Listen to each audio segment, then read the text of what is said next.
across the world, different ways to lead, Different voices giving what you need. different angles, different views, all bringing something you can use. From every corner, hear the call. Level up now, give it your all. Mind, body, business, elevate, new perspective, shift your state. This is coaching call. With Sifu Rafael. Sifu Rafael. Sifu. Rafael. Different paths, different minds. Take what works, leave what doesn't align. Every voice brings something new. Now the choice is up to you. Take the insight, make it real. Turn the vision into skill. From every corner, hear the call. Step into it. Stand up tall. From every corner, hear the call. Step into it. Stand up tall. Coaching call with Sifu Rafael. Sifu Rafael. Good morning, Brian. Happy Wednesday, brother. Good morning. Good to be with you, Sifu. Thanks for having me on today. Absolutely. What a pleasure. I got to tell you, I'm excited for today's call because it really is coaching call, and you've done so much with your life. And basically, if somebody could follow in your footsteps, it wouldn't be easy, would it? You know, for me, I like to think of it as just an I've been an average guy, normal blue collar guy who just took it one step at a time, and still am. And just always have just focused on whatever it was that was in my control and worked really hard on that. And then that unlocked the next level. And I kind of worked life 30 years in business as a video game almost. Got it. I love it. Like a video game. Yeah, literally Super Mario Brothers, just one level at a time, just working each level as hard as I could. And sometimes you get stuck on a level for a while. Yeah. Level four. Yeah. So, but you know what I said is so pertinent to you, because a lot of people don't understand that they don't have to stay at that level, but you kept pushing. You said, "I'm not staying here. Somehow I got to find a way to the next level." Let's get into your life, if you don't mind. Where were you born, and who influenced you before the age of, say, 15? Yeah, so I was what you call a military brat. My dad was in the army, and so we moved around a lot. And I was born in Germany, actually. My dad was stationed in Germany during the early '80s because of the Cold War, and we had a bunch of stuff over there. and lived in Germany till I was 5 or 6, and then we moved to Tennessee, outside of Fort Campbell, and lived there for a while, and then moved to another town called Murfreesboro, Tennessee. And then my dad retired from the military, and he was is very influential in my life. He made me start my first business. He made me go mow the neighbor's yard one day because he got sick and tired of watching me play Nintendo all day. So I was not a natural born entrepreneur. I was forced into it, but something about making $20 to go cut the neighbor's grass stuck with me, and I was very lucky to learn that at 14 years old. Wow, that's pretty good.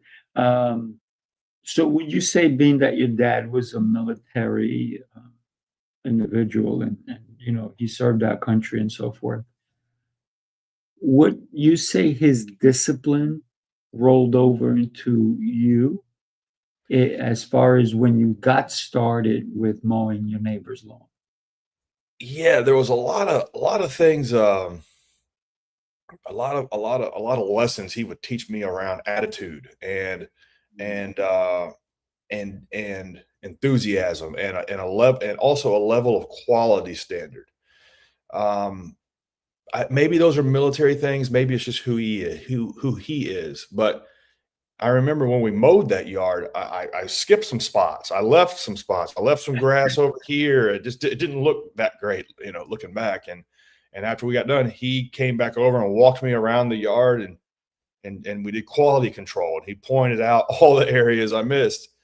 And he did that for a while, looking at the jobs that I did. And so he kind of set a level of quality and, I guess, personal pride in the work I was doing. And I don't know if he learned that in the military or if that's just the kind of guy he is, but had he not taught me that, I probably would have done a half-assed job on everything I did. So again, they're very lucky that that I had this influence in my life causing me to level up. Yeah, I love that. Um, what are your memories of Germany, if you don't mind?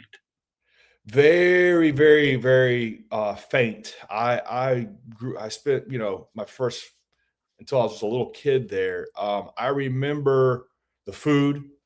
I remember Mhm, that things were just a little different there. That the architecture was different, the streets were different. It was a lot cleaner. It felt like mhm, organized.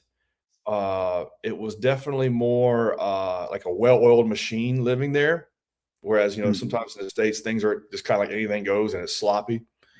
Um, I've been back to visit, and it still is that way. Like even from the Mm, roads to it's a different culture. It's an interesting place that I wish that there were some elements of Germany that we had in the States. Not all, because if mm, I had, let's say they had stayed in Germany and till I was 25 and I was like half German and stayed there, my life would have been very different.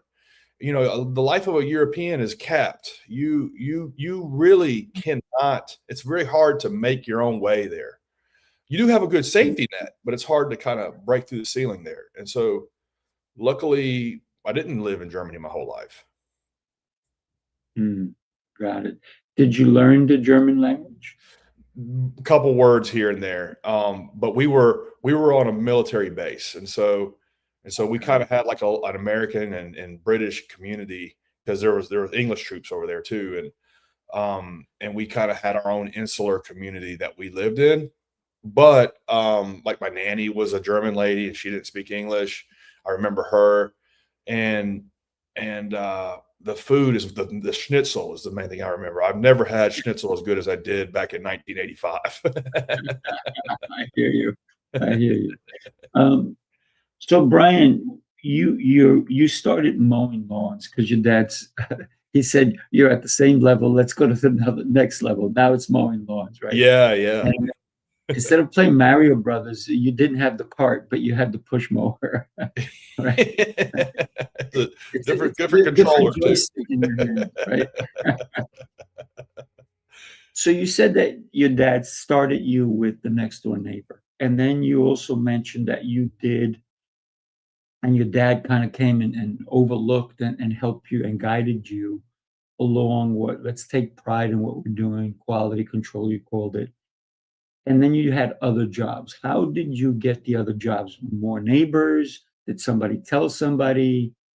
How did that happen? This is one of the cool things about running a simple business like a lawn mowing business or even a home cleaning business or a simple home services business is that you learn 80% of what goes into uh, running any business. And so that was a lesson I had to learn early on was, okay, this gig, if you will, is not just about doing a good job mowing this yard. It's also about you have to do things to grow the thing. And so that's marketing. And nobody really pays you to do that. You have to kind of go out there in a leap of faith and do that. And so but I knew I wanted more of those jobs. I really knew that if I could get 20 of those, that I could be the richest 14-year-old in the neighborhood. And so I knew that I needed more of them. I didn't know how to do that.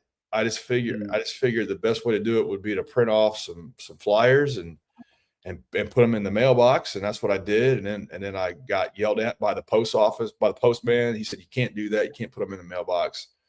So then I would get these little pieces of string and I would punch a hole in them and I'd tie a little string around the doorknob and I passed out probably 1,000 of those that first summer and got mm, 20 or 30 customers that year. And mm, and then you learn all kinds of stuff like how do I organize all this? How do I put this in a route like or Monday I do this, Tuesday after soccer practice I do this mm. and you have customers that don't pay you, and you got to figure out how you're going to deal with that and how much credit you're going to extend them. It's all these little things that you learn running a little lawn mowing business that set me up for kind of what lay ahead for the next 30 years. How was that summer, that first summer? How many clients did you actually get? And Yeah. yeah, we talked about not paying clients, which Yeah. we don't want to count those, right? Yeah. Yeah. Probably the first summer, and hell, I did this in the fall and in the spring. So while I was at school, I would wake up really early on Saturday and Sunday and mow yards for 14, 15 hours. Wow. I probably got 20 customers, 30 customers, and then kept that. And then by the time I was like 17, I had hired one of my friends, and we were doing Mm, 50 or 60 a week. wow. And then when I got to college, I got it up to a couple hundred a week. And so, it's just kind of one of those things that you, if you kept people happy, you could build on top of it and got some momentum going. And learned a lot of lessons. There was many days where I was just like, I can't believe people work this hard every day, and I guess they do. And that's what I did. But it was also motivating that I had damn, I don't want to do this for the rest of my life. So it was motivating for me to figure out systems to build a business to where I didn't have to personally do the services. But that was probably 10 years later. Very interesting that you kept grinding week after week on the weekends when most kids your age were just hanging out, sleeping late, partying, whatever it was. But there you are grinding 14 hours a day. I mean, you were working out, no doubt, right? You were probably lean and everything else Yeah. at that point. Um, but the finances started coming in. You were making money. What drove you? Was it the money or the work itself? Yeah, it was I really wanted to build a bigger business than I had at all times. And Mm, even still to this day, I want to build my current business into a bigger business than what we've got. And so that was what motivated me. It wasn't like the material things. Back in the 90s, we didn't live in quite the materialistic society we do today. So there were only so many pairs of soccer cleats you could buy, and there were only so many pair of Air Jordans you could buy, and we just didn't live in the kind of world we do now. So it wasn't like I was trying to get a bunch of money and acquire a bunch of flashy things. That wasn't it. What mm. it was okay. This lawnmower I have sucks. And I'm on this thing all day long and it's always breaking. And I see the big companies have these big mowers, and that mower is like $15,000. And so I need to get one of those, because if I can get one of those, I don't have to walk all day and I can do 3 yards in an hour rather than two. So I can make Mm, more money with this investment. And so that's what it was. It was, okay, I got to save up the money to buy this particular piece of equipment, and then I got to save up money to buy a truck, and then that kind of business is very capital intensive, and there is never an end of equipment you can accumulate, almost to your detriment. Sometimes you can buy stuff you don't really need, and I have fallen in that trap in the mm. trade business. So for me, it was okay. I want to grow the business to 1 million in revenue, and to do that, I've got to acquire equipment, and so that necessitated getting money and then reinvesting it. Yeah, absolutely. So where did you keep the equipment? Because if you think about it, it takes up space, right? Not only do you need a truck, you need a trailer, you need the equipment, and you need all these things. Where did you store Yeah, it when that's you that's a challenging thing with any trade business. Where do you keep this stuff? I Mhm. was living with my parents until I was 18. And so it was arguments with mom and dad, and beating up the beating up the flange around the garage door, because you're always moving trailers in and out all day. And so I kept it there for a while, although they hated that. But they were supportive of it, but it was annoying to them, I could tell. And then so when I was 18 and I moved out, I rented a little storage space, and that you would think would solve the problem, but that just makes life a lot more difficult, because you not only you got to drive somewhere else across town, before you even start your day, and then you got to load up there, and it's always a pain getting in and out of there. And so maybe if you want to just like call that level 3 of the game, it's like I got to build a facility now to house this stuff. Now I had to like spend all my money buying lawnmowers and a truck or two, and now I gotta find a shop that I can rent or buy. And that was kind of like a hurdle of getting to over a level in the game, was developing a facility. And so that was one of the first things I did. I was like 21 years old. Mm. I bought a 5-acre piece of land kind of on the outskirts of town, and got approval to, I don't know how, to build a 2,400 square foot metal building. And all in, I was probably into this thing for 70 grand. This was 2001. And so I got the financing, got the land, and got the approval to just build a building under the pretense that I had to build a house on it within 5 years. And so I was like, really took a big leap of faith doing that. But that enabled me to then have some breathing room of, okay, now I have a place to keep all of my stuff. I'm not throwing away $4 grand a month on rent, because that's what it would have cost to rent something like that. And so that was a big deal. And I still have all of that as an investment property now 26 years later. It's crazy. I haven't been out there in probably 20 years, but I still own it. But that was a real good lesson to learn that, like, okay, part of what you do in one of these businesses is acquire like good durable assets like real estate that go up in value. And I did it because I needed it to run the business. But, that property has gone up, 500%, 600% in 30 years.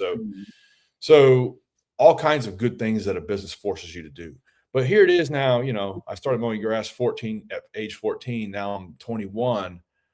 I'm 6 years in. I still haven't really made a dime in the business. Everything I've done has just been to grow it. It's kind of funny when you look at it.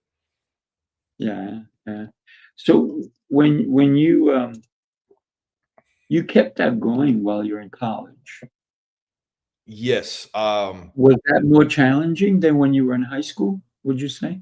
Yeah, for a lot of reasons. I wanted to grow the business, so it was always kind of like always more than I could handle. And I always grew it beyond what I could kind of wrangle at the moment. And even now with my current business, that's how I kind of live life. Overwhelmed, I guess you could say, which is good. Mhm.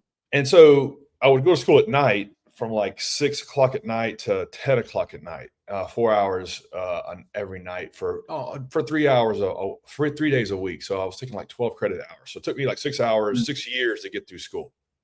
And I was getting a business degree. And I remember there was like this big disconnect between, I was running my landscaping business while going to business school. And I remember like being in a class about marketing, and the teacher would be doing their best job, teaching the curriculum. And then I would be thinking, this is not what marketing a business is actually like. This is, maybe if I got a job at like Coca-Cola or something, this might port, but this is not how I got my little business from 100 grand to 300 grand. I can tell you that. And so there was all kinds of things like that were not congruent with what I was learning in business school with what I was doing running a business. And so I kind of had to sit that aside, and I was probably halfway through. I realized this is probably a waste of my time. I don't think I need to do this anymore. But my mom was a professor at the college, and I didn't want to let her down. I wanted to get the degree, get that feather in my cap. And as it turns out, I did not need that degree one time. Should have not gone to school, but got it done. And then I did have some kind of acumen around business strategy and planning, where I could make a proper business plan for really trying to scale the business. And I did that after I graduated, and then worked that plan. So maybe I did pick up more than I thought. Yeah, yeah. It's very interesting that some of the professors haven't been in the trenches. Mm. And like you understood because you're in the trenches, and you're like, wait a minute, that's not going to work. This is not real. Most of them had never ran a business of any kind. And that's not knocking them. They were doing the best job they could. They were doing what they were trained to do. Right. And that's really what most college and most schools teach us, is just how to be good workers. It doesn't teach us how to be good entrepreneurs. Right. Now, that said, if I didn't have a business and I didn't have any plan at all, going to school would have been a fine decision. But I had kind of a track record. I kind of had like a trajectory that I was on, and the going to college kind of robbed from that unnecessarily. Mhm. You probably could have taught a course. I could have taught a course on how to start a lawn mowing business. I'll tell you that. And I still, oh boy, and I could have taught a course on how to weed eat straight. Really good. Yeah. I don't know if anybody wants to take that course. But you know what? There's a lot of people right now who may be starting out and say, I wish there was something where I can learn all these things and it can fast track me, right? Because that's why we go to learn anything, is to fast track our learning curve, right? So Yeah, that's the cool thing you about today. With YouTube yeah. University, you can learn some of these things. Whereas back there in 1999, it was, man, good luck. Just bang your head against the wall, learn from your mistakes. That was it. There was no university back then, or at least Nope. one that you get for free, right? When you consider how you grew your business, really, if you think of it, I'm going to say grassroots, right? Kind of funny, but it's grassroots because you started from one, you build it to many, you wound up hiring a friend, and then you hired many more people. How far did you take that business until you realize there's something bigger here that I can really help other people with?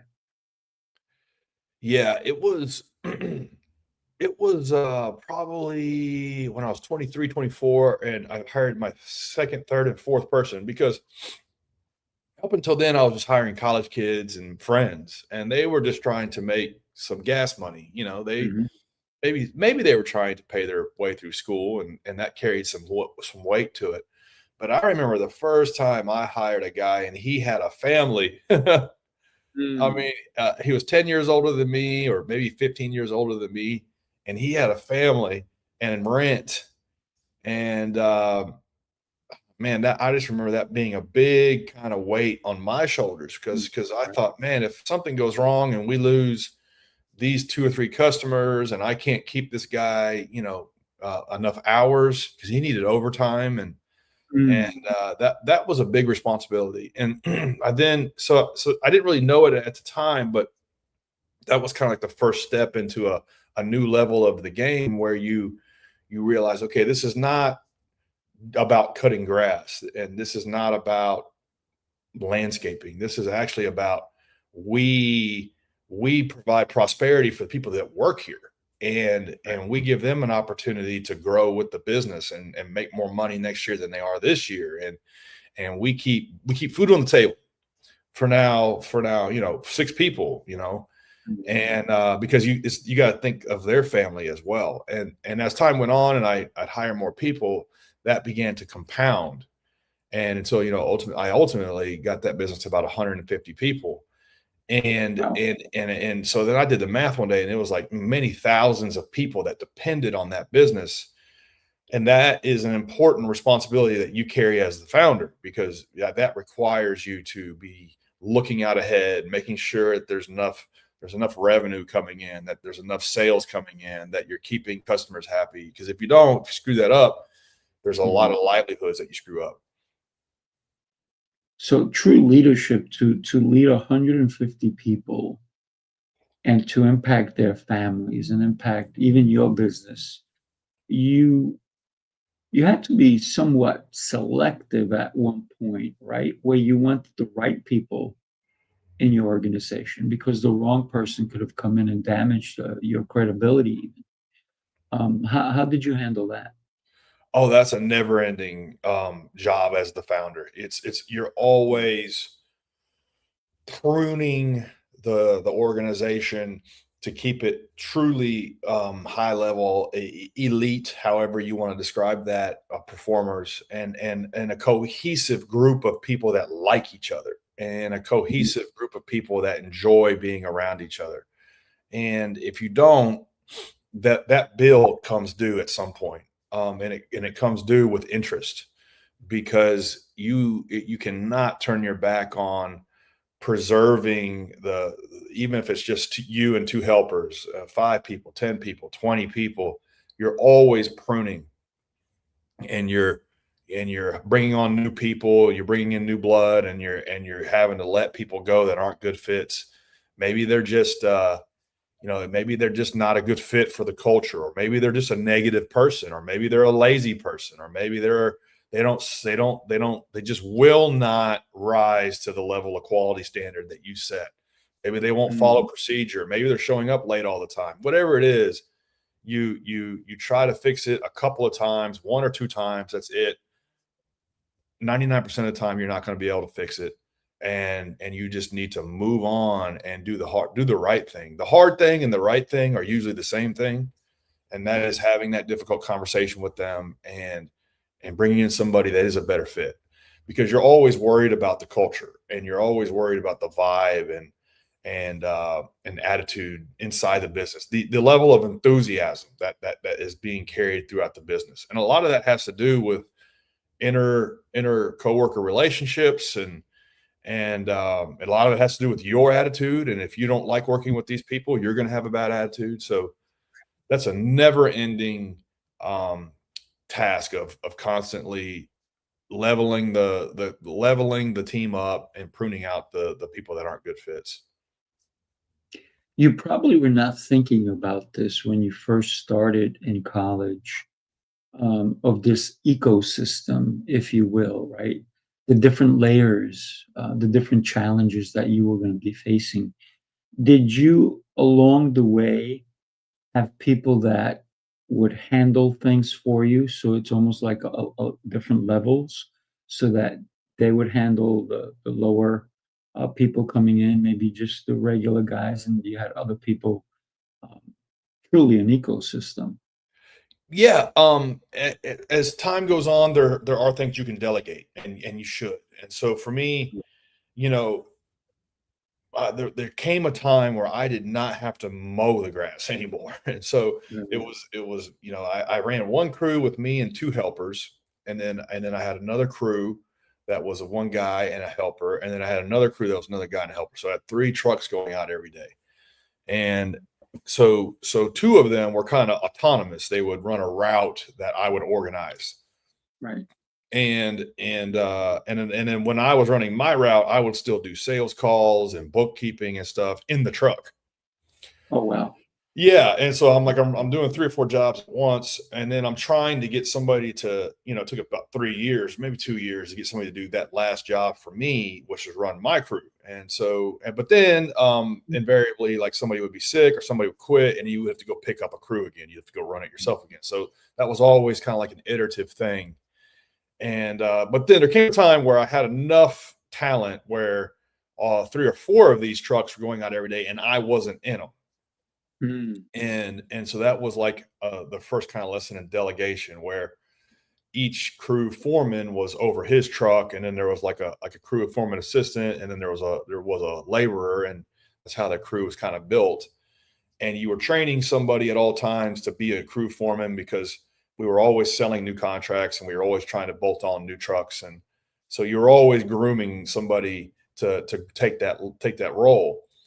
And so that was kind of like, I did not know, I was not in every one of those trucks every day. So now, for the first time, there is delegation occurring, and there is people taking things off of my plate. But you're still, having to get rid of people because they're just, maybe they've got a substance abuse problem. There was a lot of that. Mm. Or maybe they are just very difficult to work around, and everybody hates working around them. And so this person's actually pissing off 10 other people. Mm. You're always having to prune that and maintain that.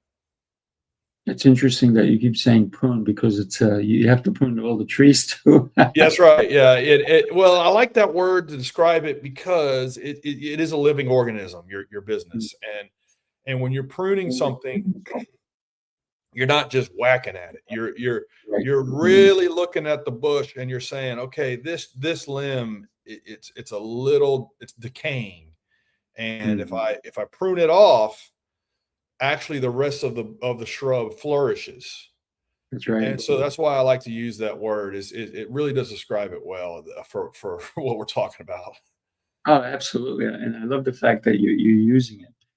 So you grew this from one lawnmower to one job that your dad had you do to this I'm going to say million, right? Multi-million, because with 150 people, you had a lot of crews going out, a lot of money coming in.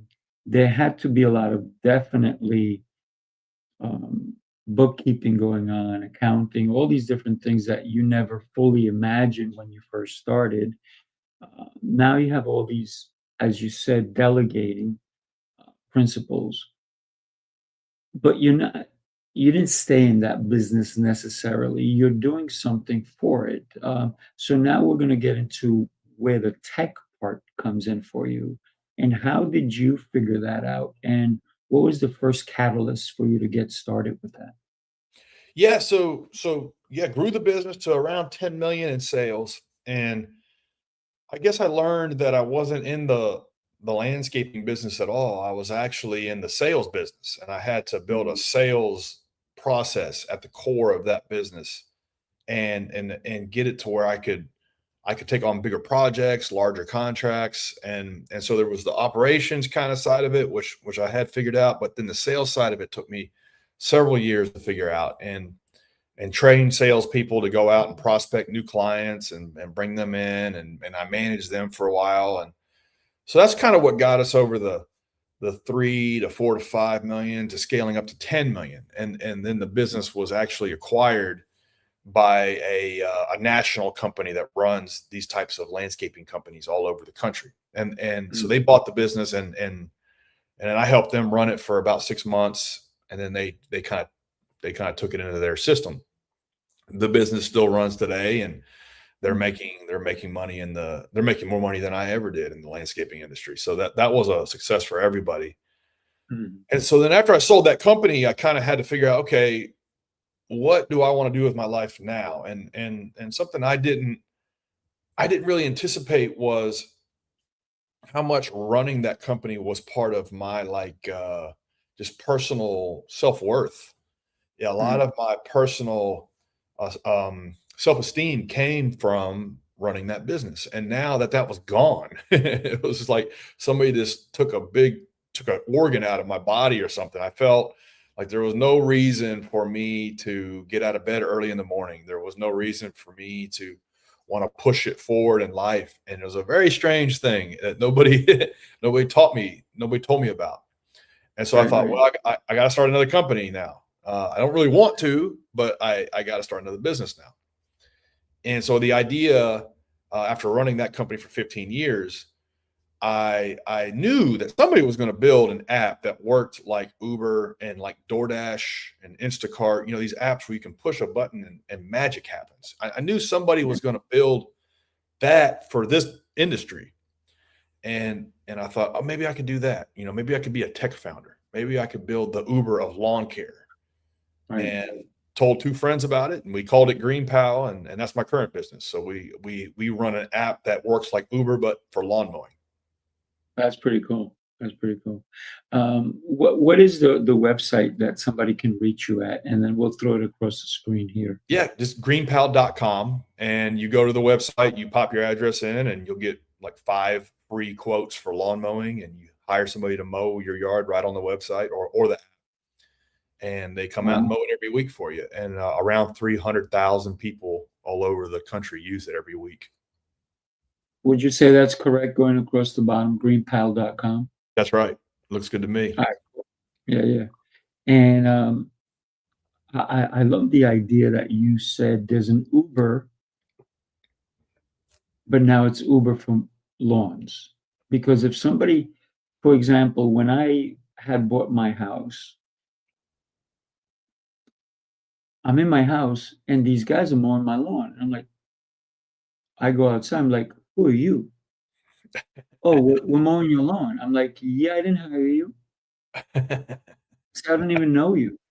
And they're like, well, the old landlord. So they assumed they were just going to take over without even knocking on my door. Nice. That's So sales. that, in a way, it was smart of them. And I said, you know what? I said, I'll pay you for today, but don't come back. Yeah. That was nice I of said, you. because I said, I'll pay you for today, but don't come back. I said, until I decide. Right. Let me figure out. And first, bring me a proposal. What are you going to do for me? Right. How are you going to handle it? And then I'll figure out if, yes, I'm going to hire you or not. I actually wound up hiring them, but then got rid of them like a year later because they didn't fully comply with what the agreement was. And so for me to have said, yeah, just continue, it would have been, and the fact that they just jumped on like that without even knocking on my door. Yeah. Put I a thought bad that was, taste in your mouth. yeah, it did. But I said, you know what? I got to go outside of my area to get somebody. I was like, no. And so the reason I got rid of them is because I was at a friend's house and he was telling me, oh, I'm like, man, your lawn is great. Your bushes are great. He goes, yeah, my guy's great. I said, what's your guy's number? Nice. That's just how I did it, right? But now you're telling me I can actually go to greenpal.com and look somebody up who's local to me and test them out, maybe try them out, and then hire them. That's right. And what you described is pretty typical with how people normally solve this problem. It's like you've got grass that needs to be mowed. Normally, you'll ask around. Maybe you'll do a Google search. Maybe you'll ask somebody on Facebook, but you still have to go through a manual process of like polling these people and getting a price and negotiating with them and then there's this weird thing that happens. It's the case of the disappearing lawn guy. For some reason in the lawn business, these guys kind of just fall off the face of the earth. And then you get to kind of have to repeat this whole thing over again. And so with GreenPal, you don't have to do any of that manual work anymore. You put your address in and then they compete for your business. So you'll get 4 or 5 quotes really quickly. And then you can read reviews about who's good. Okay, well, what are my neighbors saying about these guys? And then also we measure how often they show up on time. And we call that the reliability rating. And it's how often they show up on the day they're supposed to. And that's a big thing because you don't really know who's reliable and who's not when you do this the old way. You kind of just have to take a leap of faith. And so we make it really easy for consumers to quickly hire who's going to be the good fit for them. But really why we exist is for the lawn guy. It's a business in a box for him. He can just plug into one place, get all of the customers he wants, quickly get it organized into a route. He knows where he's got to be every day, and then quickly get paid on the jobs he does. So we solve like 3 main problems for him. And that's really why we do what we do, is giving them like a platform that they can plug into and grow their business. That's brilliant, Brian. Brian, I got to tell you, I love the idea. I love the concept and the simplicity of it, which is what people want, right? Where can somebody, besides going to greenpal.com, is it in every state or is it certain states? So if somebody's listening to this now and they're like, man, I need to take my business to the next level, this would probably do it, right? Because maybe I have, I'm busy all week, but maybe I want to level up to get another truck, to get Yeah, another route, or something like that. So absolutely. Yeah. where is it located? Yeah, nationwide in the United States, any city over 20,000 people, GreenPal has lawn care companies operating in it. Didn't start off that way. We're a 10-year, 12-year overnight success. Started off just in Nashville where I live. And it took many, many years rolling it out to every city and town in the United States. But now every town in the United States, you can use GreenPal. And it is a great way for a lawn care service to expand their business, because we talked about levels of the game earlier. Every lawn care service goes through those levels of the game where it's like, Maybe it's just them and a helper, but they want to do another crew. And where do you do the marketing and all of the organization to get that crew bolted on? Well, GreenPal is kind of like a place you can plug into and get enough work to start that second crew.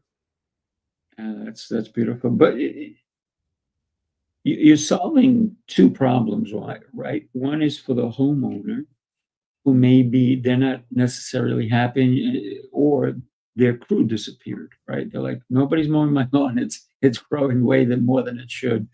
And it's also solving the problem for somebody who says, maybe I need more customers. Maybe I lost some customers. Maybe I lost some guys.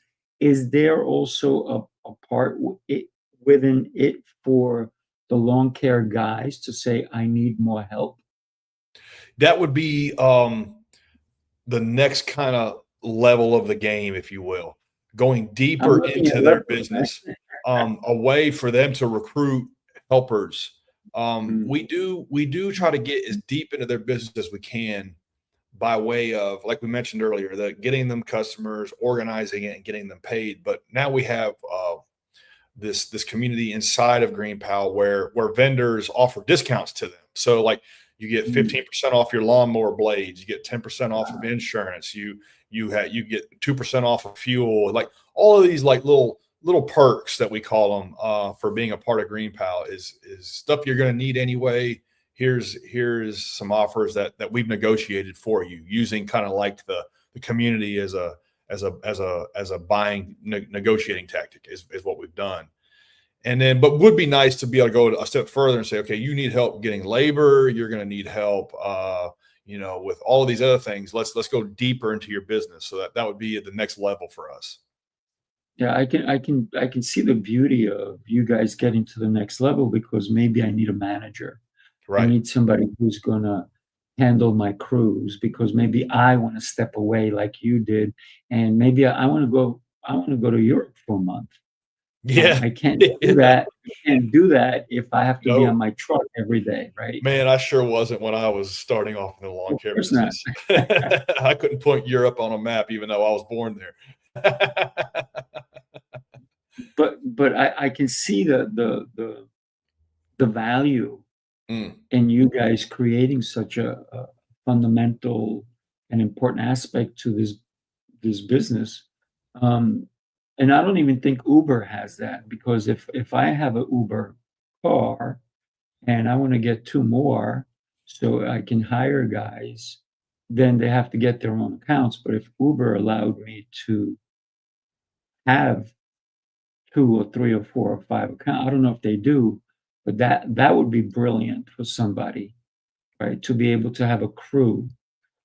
So I'm thinking outside the box for I, you I, guys. I love it, man. I love it. And you bring up Uber. They have kind of been an inspiration for us. There's a lot of things that they have done and experimented with that we've learned from.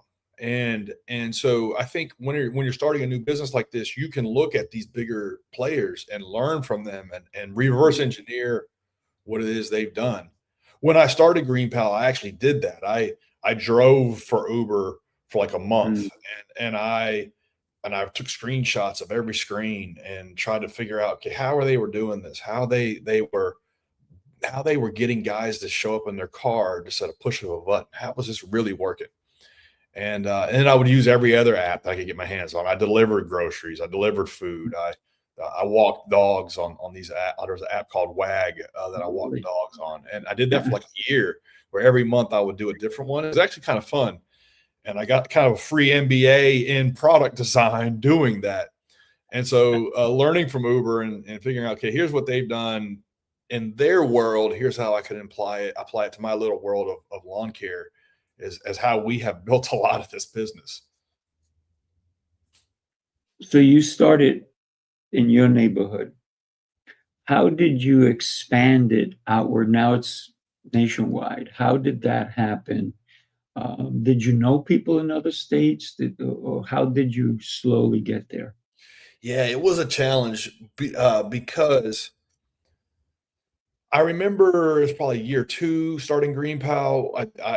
I was just frustrated that we hadn't scaled as quickly as I wanted to. And I remember having a conversation with my co-founder at the time, and I was saying, we're just in Nashville, and we've been in Nashville for 2 years, and I want to launch this in Atlanta and Tampa, Florida, and Jacksonville were the three cities that I wanted to launch it in.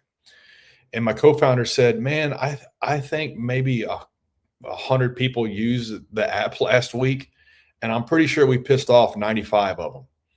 Oh, And wow. and he said, "There's no need to launch another market yet." And he was right. It was what I needed to hear. Mm. We need to nail this thing first, and then try to scale it. So nail it, then scale it. And so we took another year and just really focused on, okay, what are the three things that are upsetting people the most? Well, they hire a guy and he shows up late, or they hire a guy and he doesn't do a thorough job, or they hire a guy and he ghosts them still. And so, okay, well, let's fix those things. And then, okay, now what are the next three things? Well, they hire a guy and then he changes the price on them. Well, they hire a guy and he leaves the back gate unlocked. Okay, they hire a guy and he mows too early. They hire a guy and he mows too late.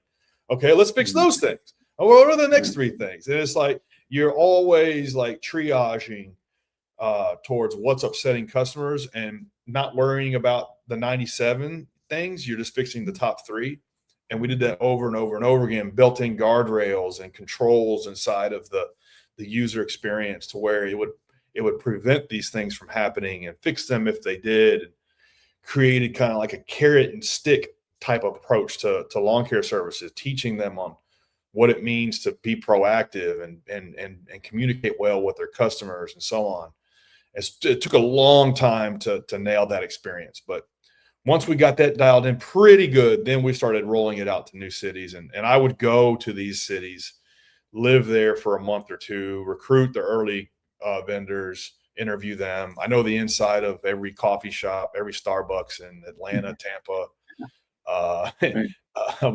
Atlanta, Tampa, and then St. Louis, of all places, was the next city. And so I would live there and I would just recruit these folks. And then we developed a playbook to be able to do that remotely and not to actually have to go there and not to actually have to live there for a while. And that's how we kind of just rolled it out to the next 50 cities and then the suburbs and so on. And so it was a very manual process, but one that we got pretty good at over time. That's incredible. That's incredible. And, as a founder,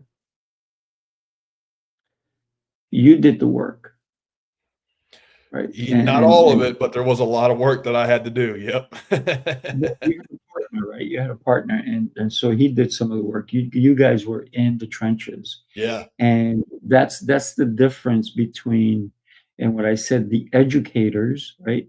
They're just educating on what they think it's correct. And you guys understand it because you went through the ups and downs and the valleys and so forth. And the know-how only comes through experience, I believe. And so That's I right. would rather learn from somebody who's been doing it. I have a good friend of mine who he went to computer college, right? Because he wanted to do tech stuff. He knew more than his professors, and his professors were asking him questions, Yeah. asking him for help. So he's Why like, am I here? what? He left. Yeah. 6 months in, and he was taking advanced classes, and he's like, oh my gosh, you guys are like kindergartners to me. Yeah. And so he went to a company and he developed for them, and they mistreated this poor guy. And he was the smartest guy there. And then he's like, you know what? It was a vendor who recognized who he was. And he goes, why are you letting these guys treat you like you are nothing? He goes, you're so valuable. And so he hired him. And he went to Nice. work. The only reason he went to work for the guy is because the guy was smarter than him. But then when they started working together, my friend leveled up again. He went up another level. And now he's smarter than the guy who he hired. But he's still with that company because he says, I love it because I have my own realm. It's almost like my company because he was given the keys to the kingdom, and the guy understood who he was. But not everybody does that. Not everybody understands it. So you found somebody that you can work with, and I think that's what happened with my friend. He found somebody. So the guy's brilliant. And when we consider tech is always advancing, always moving forward. The Never new ends. iPhone comes up, you can't even use the old tech. You can That's use right. the old now, right? But that's what makes it fun. Yeah, That was the thing running my first business.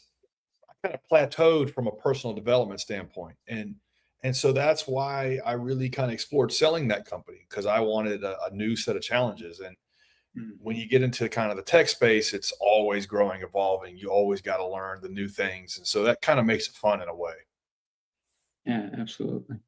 Let me share one quick video with you guys. Take a look. The city never sleeps, and neither do the dreamers who build its pulse. From every corner of the globe they come. Visionaries, creators, leaders, each carrying a spark ready to ignite the world. This is not an event. It's a revolution of rhythm and reason. A symphony of minds. A movement of momentum. Sifu Rafael, Lancelot, Jose Escobar. Together they set the stage for brilliance. This is the NYC experience. Mastermind, light up the city. They coming from the east, coming from the west. Knowledge on deck, put the truth to the test. Leaders in motion, hearts in sync, dropping wisdom so deep it'll make you think. They bring stories, sweat and flame, different faces, one shared name. Elevation, that's the sound. NYC experience mastermind, where purpose is found. I love it. That's it. That's it. We're doing an event in Atlanta, man. Love to have you there with us. Love to have you there if you can. Yeah, if I'm in the States at that time, I might come down there and check it out. Yeah, it'll be fun. I'll send you the link also. Listen, when we consider what you've done, right? You had the structure at home. Your dad, you saw your dad, what he did, the care he took in you and developing you as somebody to take pride in what you were doing, whether you realized it or not at the moment. That was powerful. That was powerful. And I can see that you really grasped it, and now you're doing it for others. And you did it with all your 150 employees before you sold that company. And I can see how you're doing it now. And my gosh, it's a pleasure to be speaking with you today, and what an honor. When I look at people like you, people who are movers and shakers, people who understand that the value really comes from the people, not from anything else, but the people, the connections, the conversations that we can have with one another, and the way we make people feel. I think that's a powerful thing. So really appreciate you. Well said, Sifu. I really appreciate that, and thank you for the kind words, and thanks for having me on your show today. This was a lot of fun.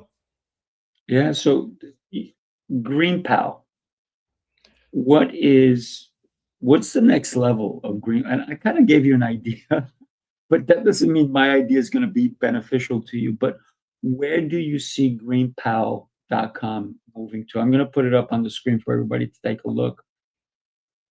Yeah, for us, it's like a refounding of the business all over again with all of the AI tools we now have.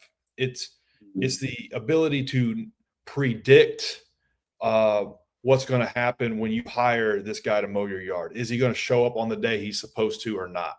And if he doesn't, or if we think he has a low probability to show up, we have 2 or 3 other guys on deck.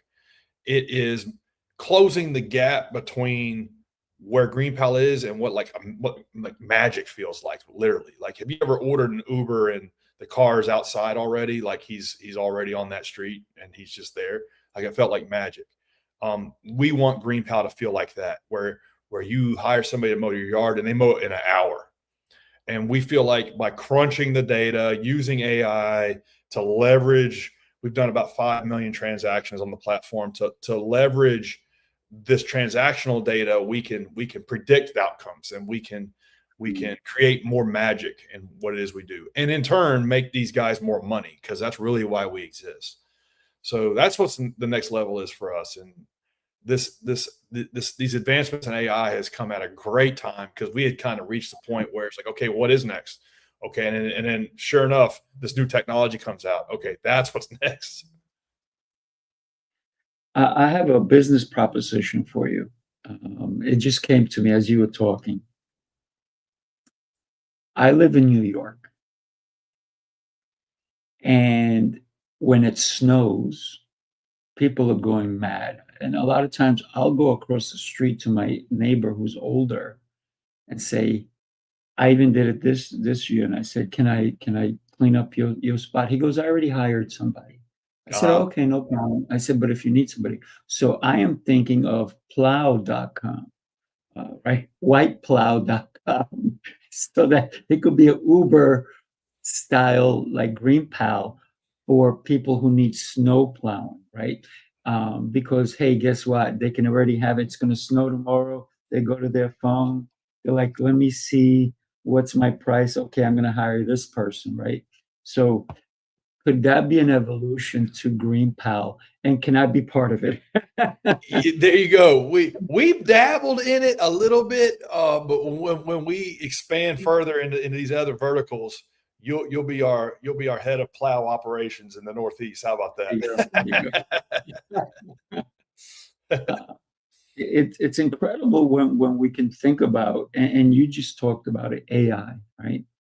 Because a lot of people are terrified of AI. Meanwhile, you're saying, bring it, let's go, because it's going to help what you're doing. Absolutely.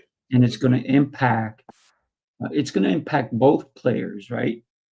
The people who own the business and the people who are hiring the business.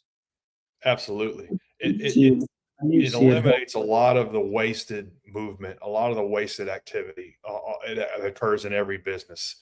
This is an amazing piece of technology. It's going to help all businesses. Mhm. How do you see it helping somebody who is at home? Maybe they're elderly person, and maybe their landscaper left. How does that help them uh, get somebody there? Yeah, well, so if we have a lot of senior citizens that use the platform, and GreenPal is the first piece of technology they've ever used. They've never ordered anything on on Amazon.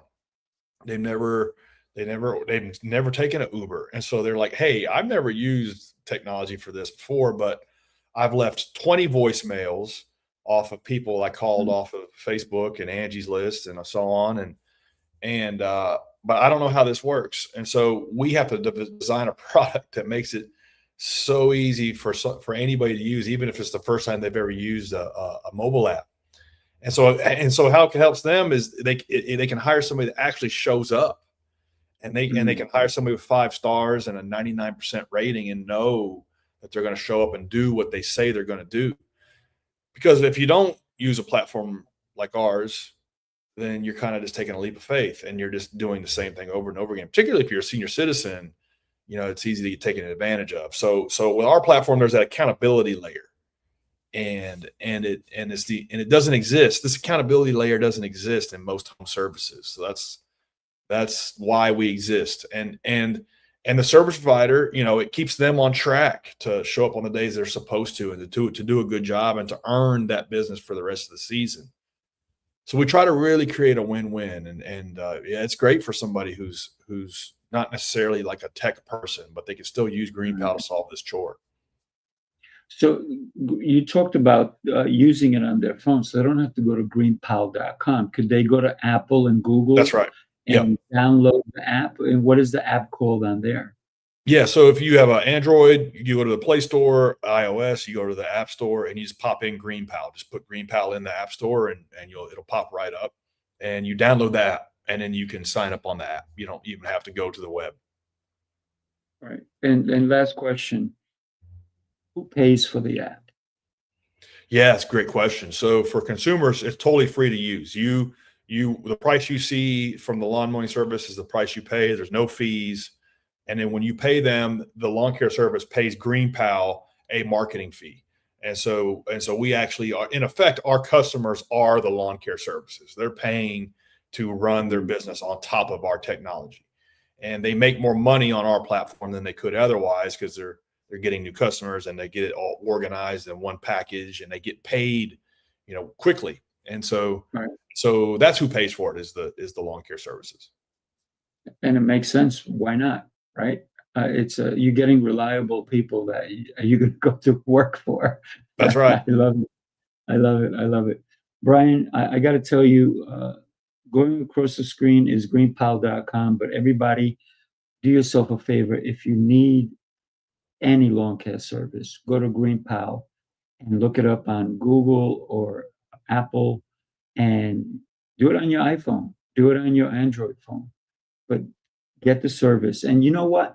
I'm going to suggest this to everybody. Get the service even if you're happy with the people you have now. There I'm you going to go. tell you why. Because you never know. At least if something goes wrong, you go, wait, I got it. I can do it. Right. That's So right. don't forget. And thank you so much once again. What a pleasure.